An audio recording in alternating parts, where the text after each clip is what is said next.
start with you, Governor Hickenlooper. The question is, the Colorado Democratic Party platform states, quote, "We support healthcare for all as a fundamental human right, including Medicare, Medicaid for all. The program should be independent of employment and prioritize the health of Coloradans," end quote. What will you, as a senator from Colorado, do to advance universal coverage at the federal level? You know, when I was still in college, I helped a friend of mine in Middletown, Connecticut, start a community health center. This was in 1973, 1974. That enterprise now has 210 locations throughout the state of Connecticut. And I believe back then, like I believe now, that healthcare is a right and not a privilege. And we need to make sure we get to universal coverage. When I was governor, we embraced the Affordable Care Act. We didn't try to create lawsuits to tear it apart. We expanded Medicaid to over 400,000 people in Colorado, most of whom had never had health care before. We were able to use one of the most innovative exchanges in the country to add another 100,000 people to get insurance through the exchanges. But I think you've also got to look at how do we begin to bring the cost down? And why is it the United States is the only industrialized nation in the world that still isn't allowed to negotiate for bulk discounts for Medicare?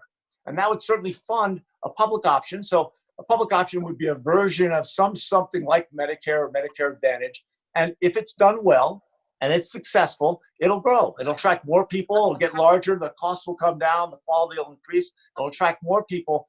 You'll end up with an evolution that allows people ultimately to get to a single payer system, but it'll be an evolution, not a revolution.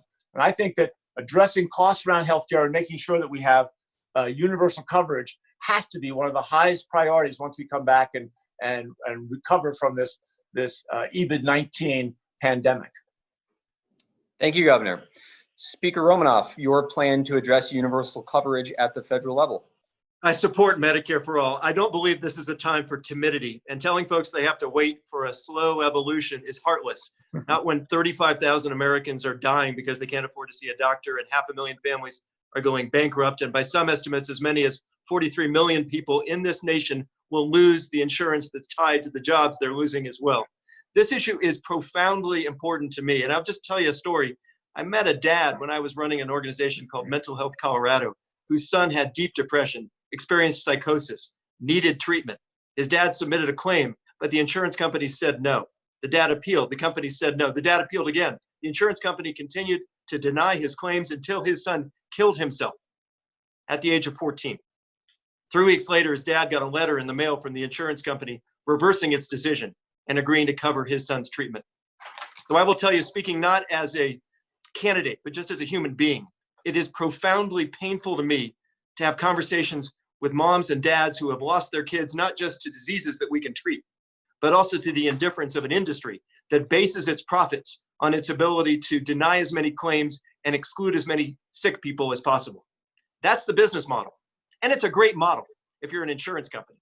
It's a pretty lousy model for the rest of us. We need to sever the guarantee of health insurance from employment, especially at a time when so many Americans are losing their jobs. And we need to break the unholy alliance between members of Congress and their corporate benefactors in the insurance industry and the drug companies that are blocking these changes. We're not going to win just by parroting the talking points of the insurance industry or by mimicking Cory Gardner's opposition to Medicare for all. We should stand and lead this fight now. We can get from here to there, and we can do so at half the cost that we're spending already. Other nations have figured this out. We're leading the world in spending, but not in life expectancies. We need healthcare for all, and that means strengthening and improving Medicare and lowering the age of eligibility for that program to 0.